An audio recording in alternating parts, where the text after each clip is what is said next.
Right, traffic volumes are expected to start picking up as people return to Gauteng. For an update on the situation, the province's Transport MEC Jacob Mamabolo joins us now virtually. Thank you very much, MEC, for your time here on All Angles. How are our roads looking in terms of people coming back to Gauteng, of course, for employment reasons? Well, firstly, Happy New Year to you. Thanks, and MEC. To all the viewers. But let me also thank you for giving me the opportunity. The overall situation on our roads, especially the high capacity roads, is that yesterday we saw a massive spike or increase in the number of vehicles that were passing through our roads. And in this case, we recorded about 2,000 vehicles that were moving on our roads yesterday per hour. That tells you that a number of people were traveling yesterday. And early this morning, as is expected, the numbers stabilized back to the normal trend, in the sense that the vehicle numbers were in and around 600 per hour. And moving towards the end of this week, and of course, Sunday next week, we are definitely going to see a high increase in the movement of people, not only for employment reasons, and of course, you are right, the economy we will be going back into full gear. Most of the restrictions and limitations on movement relating to COVID-19 have been lifted, and schools will be reopening. So to that extent, I think towards the end of this week, next week, we will see almost same patterns in the number of people moving in and around. I must hasten to say, and of course you permitting me, that in this high movement, the most worrying factor is that we are seeing still high number of people that loses their lives. And in this case, drivers. We're seeing also a high number of passengers, including children, and of course pedestrians. And the biggest culprits in terms of behavior remains high levels of drink and drive, high speed, and we're also worried that passengers inside the vehicles are still not fastening their safety belts. And to that extent, we are deeply, deeply worried and concerned that the high movement of people is also underpinned and marked equally by a high tragic loss of life. And MEC, talking about the curfew that was lifted, I mean, it was lifted literally a day before the 31st of December, and usually that would be a time when people want to go out with friends and family, etc. Did you see a spike perhaps in the number of people who are firstly on the road between the time that used to be curfew, but also accidents maybe? Well, just in terms of accidents, it is the pattern has not changed. Accidents still happen mostly during weekends, and particularly in the evening, early hours of the morning. We have seen just the latest yesterday. In the evening, we saw an accident in the Deer where a driver and, of course, 4 passengers lost their lives. And this morning, we have not received any incidences of loss of life. But so essentially, the pattern still remains that people tend to lose their life during the time.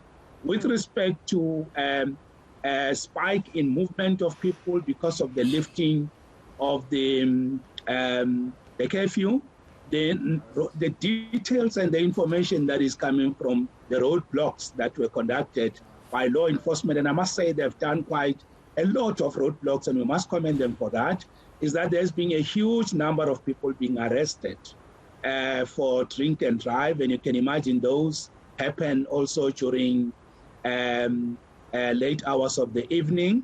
And I'm quite sure that with the economic activity now being expected to, return to intense activity and high productivity levels, and with the people now seeking opportunities, as you correctly said, we are definitely going to see huge movements, people traveling from different parts of the world, of the country, to come into the economic hub of our country. So the lifting of the curfew will definitely positively impact movement in the sense that, and that's very good for the economy, and that should really be welcomed.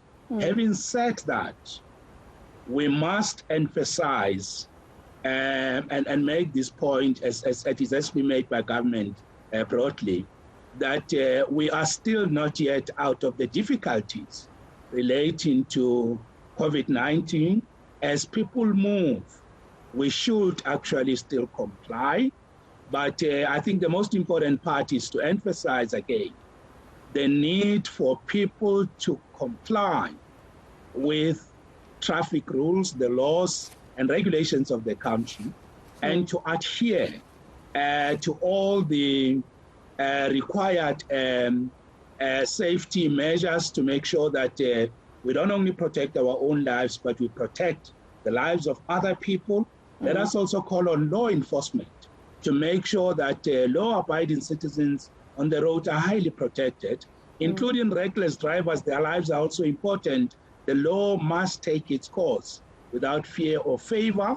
And I must say that the police in our province and in the country have actually done an excellent job in making sure that as the curfew was lifted, there was high movement. They've actually done their job, but we can always do more. And as we always say, road safety, saving our lives, even with COVID-19, these are issues of human conduct, our behavior, our own decisions that we make. And to that extent, we want to emphasize that we can only do better if we work together and if we cooperate and promote and support road safety, COVID-19 protocols adherence, and in that way we will save more lives. And MEC, what is your appeal to law enforcement, as in the National Prosecuting Authority, for instance? We know that the Transport Minister not so long ago announced that the person who drove the fastest was a driver found in Gauteng at over 200,000 kilometers per hour, was arrested, etc. We've seen celebrities being arrested for driving that way, but I'm not sure if the NPA actually imposed any punishments on those people. So what is your appeal as Transport MEC in Gauteng, for the National Prosecuting Authority to make sure that they use people as examples that we need to respect the rules of the road? Just before I get to that, if you to permit me, we just received news that the sad news that the chairperson of WATA, which is one of the most of the big associations, 6 associations in Soweto, has been shot at. He was with his wife. That's Mr. Shando Bata. Apparently, his wife lost her life. He is in hospital, in ICU, and I would like to strongly condemn those who killed on them and call on law enforcement to bring perpetrators to book, but also to wish Mr. Shando a recovery whilst conveying condolences to the family for the loss of his wife. The appeal to our law, to the, let me call it the entire criminal justice system. It is indeed true that whilst men and women in uniform will do their part, it's also equally important that we appeal to other legs in the process, like prosecuting authorities, to magistrates, to all the personnel working in the judicial system, to make sure that we complement and support each other.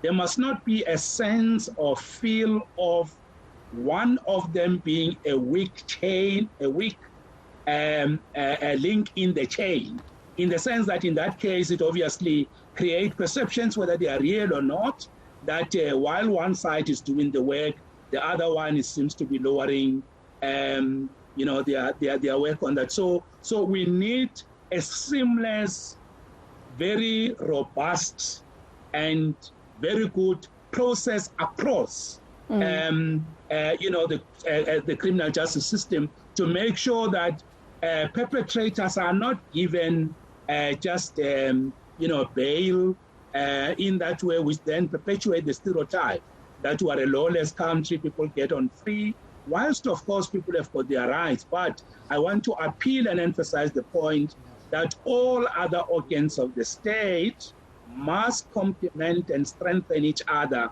to make sure that the rules and the laws of this country reign supreme and prevail to save human lives and to make our roads safe.